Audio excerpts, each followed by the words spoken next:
అన్న చెప్పండి, మొన్న దాడి మొత్తం రాష్ట్రం అంతా కూడా చూసిర్రు, దాన్ని పూర్తి స్థాయిలో ఖండించారు. మళ్ళీ ఈ రోజు దాడి చేసింది ఎవరని చెప్పేసి మీరు భావిస్తా ఉన్నారు? పొద్దున నాకు ఒక ఫోన్ వచ్చిందన్న. ఫోన్ వచ్చి అన్న నేను మిమ్మల్ని కలవడానికి వస్తున్నాము అని చెప్పిండ్రు. ఓకే, ఇట్లా సిచ్యువేషన్ ఇట్లుంది కాబట్టి అన్న మీరు చూసిరంటే రక్షకులు కిందనే ఉన్నాయి, అనవసరంగా మీరు ఇబ్బంది పడద్దు, నన్ను ఇబ్బంది పడద్దు, పొలైట్గా చెప్పిన. లేదన్నా మేము స్వచ్ఛందంగా వస్తున్నాము అది అని అంటే ఫైన్ అన్న. ఇన్ఫ్యాక్ట్ వాళ్ళు స్వచ్ఛందంగానే వచ్చారు, ఒక ఇన్విటేషన్ ఎన్నికి వచ్చారు. నిన్న మొన్న దాడి జరిగిన తర్వాత మేము కూడా అప్రమత్తంగానే ఉంటాం కదా, అక్కడక్కడ మనుషులు మా మనుషులు కూడా ఉన్నారు. మా మనుషులు తెలియగానే మాకు ఒక చిన్న అనుమానాస్పద పరిస్థితులలో కొంతమంది మనుషులు కనబడంగానే ఏదో కారు చూసిరట, కారులలో కొంచెం కట్టెలు గిట్టలేమో కనబడ్డాయట, మాస్కులు పెట్టుకురట అందరు. మళ్ళీ కోవిడ్ లేదు, ఏం లేదు సర్దులు జరాలు అంత వచ్చినాయి నాకు తెలియదు. మొత్తం కారు ఉన్న వాళ్ళందరూ మాస్కులు పెట్టుకురట. మాస్కులు పెట్టుకున్న తర్వాత మా ఓడు చూసి నాకు ఫోన్ చేసిండు, అంటే నాకంటే పిల్లలకు ఫోన్ చేసిండు ఆఫీస్లో. అందరూ అప్రమత్తంగా అండి ఏదో ఇష్యూ అవుతుంది, మనము జాగ్రత్తగా ఉండాలా అని చెప్పంగానే ఎక్కడికక్కడ రూమ్లో పెట్టేసుకొని మేము ప్రికాషన్గా కూర్చొని ఉన్నాం. ఇమీడియట్గా పోలీస్కి కూడా చెప్పినాం. పోలీసు కూడా ఇమీడియట్గా మంచిగా మాదాపూర్ పిఎస్ మాకు చాలా సహకరించింది. ఇన్ఫ్యాక్ట్ చెప్పాలంటే వాళ్ళకి మేము ధన్యవాదాలు కూడా చెప్తున్నాం. వాళ్ళు స్పాట్లో వచ్చేసిండ్రు. వీళ్ళు అప్పటికి అక్కడక్కడ స్కాటర్ అయ్యిండ్రు, ఒక దగ్గర కూడా లేరు. వీళ్ళు 2-3 కార్లలో స్కాటర్ అయ్యిండ్రు. ఎట్లా అంటే ఒక టీం పోయినా ఒక టీం మనము వచ్చి వ్యాండలైజ్ చేద్దాము అని అన్నట్టు ఒక ఈ కథలో కొంతమంది ఎప్పుడైతే మేము పాత ఏవైతే చేసినామో వాళ్ళు కూడా ఇప్పుడు మాకు కనబడ్డారు ఈ ప్లేస్లో కనబడ్డారు. మళ్ళీ ఏ బాసు చెప్తే ఎందుకు వచ్చిండ్రు అన్నది నాకు తెలియదు. దాని తర్వాత పోలీసు వాళ్ళు వచ్చిండ్రు. పోలీసు నన్ను స్టేషన్కి పోయిండ్రు. వాళ్ళు అక్కడక్కడ రెక్కీ చేసిండ్రు. ఒక 3 దొరికిండ్రు. 3 విచారిస్తుండ్రు, లోపల వేసిండ్రు. తర్వాత ఏమో ఎక్సెట్రా ఫోన్లు నడిచినాయి. తర్వాత వాళ్ళని మేము యాక్షన్ తీసుకుంటాం గిరీష్ అని అన్నారు. మేము అక్కడ కూర్చొని ఉన్నాం.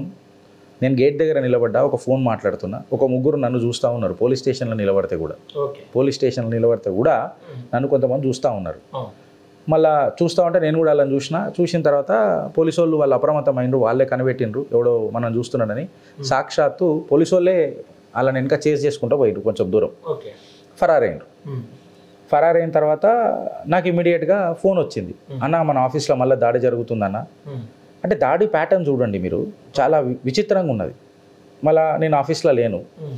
అక్కడ కూర్చున్న వాళ్ళు ఎవడుకోవడుకడైతే చెప్పే ఉంటాడు ఫోన్లో, గిరీష్ అక్కడ లేడు అని. సో మళ్ళీ గిరీష్ లేనప్పుడు నా ఆఫీస్కి వచ్చిండ్రు అని అంటే మనుషులను కొట్టిండ్రు అన్నట్టు కొట్టలే, మనుషులను ఎవరిని కొట్టలే. నేను ఇప్పుడు ఏదైనా కేసు బిల్డప్ చేసి మీ ద్వారా టీఆర్పీ పెంచుకోవాలనుకున్నా నేను చెప్తుండే, మా వాళ్ళని కొట్టిరన్నా, ఒక చూడన్నా, అదన్నా ఇదన్నా అని చెప్తాను. నేను అట్లా కొట్టలే. ఒకడు బౌన్సర్ లెక్క నిలబడ్డాడు, ఒకడు వచ్చిండు లోపలికి, మీ కంప్యూటర్లు ల్యాప్టాప్లు నాకు ఇచ్చేసారు, హార్డ్ డిస్క్లు ఇచ్చేసారు. ఈ భయం ఎందుకు అంట. ఓకే, నేను అదే అడుగుతున్నా, మీ హార్డ్ డిస్క్ల పైన వాళ్ళు ఎందుకు పడ్డారు? మీరు ఎవరికైనా ఫోన్ చేసి హార్డ్ డిస్క్లో మీ డేటా ఉంది, ఏదైనా కాంప్రమైజ్ కావచ్చు, ఏదైనా లాబింగ్ చేసే ప్రయత్నం ఏమైనా చేసినా? మరి గిరీష్ అనేటోడు అన్కట్, అన్ఎడిటెడ్, అన్ఫిల్టర్డ్ పోతాడు. అన్కట్, అన్ఎడిటెడ్ పోతాడు. నేను ఏది మాట్లాడినా యూట్యూబ్లో పెట్టినా. ఇప్పటిదాకా మేము ఇంతవరకు ఒక వీడియో ప్రైవేట్ చేసిన దాఖలాలు కూడా లేవు, బ్లాక్ చేసిన దాఖలాలు కూడా లేవు. ముంగడ పెట్టి స్క్రీన్ ముంగడ పెడతాం, మీరు తీసుకోండి మొత్తం. మీరు యూట్యూబ్ అనలిటిక్స్ తెలిసిన వాళ్ళే కదా, మొత్తం పెడతాం. మేము ఎవరికైనా ఫోన్ చేసినాము అని అంటే మళ్ళీ చూపెట్టాలి కదా ఆధారాలు, మేమేమన్నా చూపెట్టాలి కదా. మేము డంకెప్పే చోటు చెప్తున్నాం, నీ వల్ల నీ అనుచరుల వల్ల ఇది మాకు భయం అవుతున్నది, ఇది లొల్లున్నది అని చెప్తున్నాం. ఎవరు అనుచరులు అని భావిస్తా ఉన్నారు? బండి సంజయ్ అనుచరులు. బండి సంజయ్కి ఏం అవసరం ఉంది మీ పైన దాడి చేయడానికి? నేను గదే అడుగుతున్నా ఆయన. నేను నెత్తిగుట్టుకు ఇప్పుడు నాకు డార్క్ సర్కిల్స్ అందుకే వచ్చినాయి, డిప్రెషన్లకు పోయి. ఎందుకన్నా నా మీద గింత కక్ష, నీ కోసం పనిచేస్తే కదా, కరెక్టా కదా. నువ్వో విమర్శ చేస్తావు, ఆ విమర్శ తప్పని నేను చెప్పే అధికారం లేదా స్వతంత్ర భారతదేశంలో? నువ్వు డిక్టేటర్వా? గడాఫీ చచ్చిపోతే నువ్వు పుట్టినావా? సద్దాం హుసేన్ చచ్చిపోతే నువ్వు పుట్టినావా? కాదు కదా. డిక్టేటోరియల్ ఫార్మ్ ఆఫ్ గవర్నెన్స్ లేదు కదా. పోయి నువ్వు మోదీ కింద పనిచేస్తున్నావు కదా. మళ్ళీ నువ్వు ఆయన ఎన్ని పొలి మాటలు అంటారు.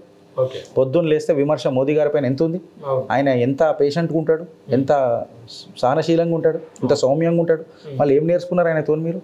విమర్శ అని అనేది తట్టుకుంటేనే కదా నువ్వు ఎదుగుతావు. విమర్శ కాదు, నాకు కేవలం పొగడతలు కావాలంటే ఏడికైనా అవుతుంది. మొన్న గద్దర్ అన్న అన్నాడు, అది కరెక్టా అన్న? గద్దర్ అన్న అన్నాడు, అది కరెక్టా? ఇష్టం వచ్చినట్టు మాట్లాడుతా అంటే కరెక్టా? దాన్ని విమర్శించినాం.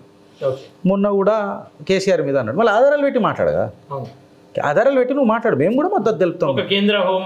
కేంద్ర మినిస్టర్ నువ్వు ఏదో కార్పొరేట్ వెనకట్ లెక్క కార్పొరేటర్ లెక్క మాట్లాడతానంటే నడుస్తుందా? బట్ ఇప్పుడు కీలక బాధ్యతలు ఉన్నావు, వాళ్ళ ప్రభుత్వం ఇరకాటంలో పడుతున్నది, కార్యకర్తలు కన్ఫ్యూజన్ అవుతున్నారు అన్న. ఆధారాలు పెట్టి మాట్లాడు. డంకి చోట రాషన్ తీసుకొని పోదాం బీఆర్ఎస్ ప్రభుత్వాలకు. ఆధారాలు పెట్టు, ఇగో ఇవి ఆధారాలు ఉన్నాయి, చల్ నాడు పోదామని పోదాం. ఓవరాల్గా తీసుకొచ్చి నువ్వు ప్రభుత్వం ఇరకాటం పెడుతున్నావు ఎందుకు అని చెప్పి మేము అడిగినాం. తప్ప పక్షాన మేము ఖచ్చితంగా మాట్లాడతాం. అవును. మళ్ళీ దానికి తోడు ఏదో కమెంట్లు పెట్టిపిచ్చి గది పెడతానంటే కొనికిస్కా గొట్టంగాలకు నేను భయపడా. ఓకే. ఈ పిల్లకాకిల పిల్లలు భయపడతామా మనం? ఈ పేపర్ పుల్లకు భయపడతామా? ఓకే. మరి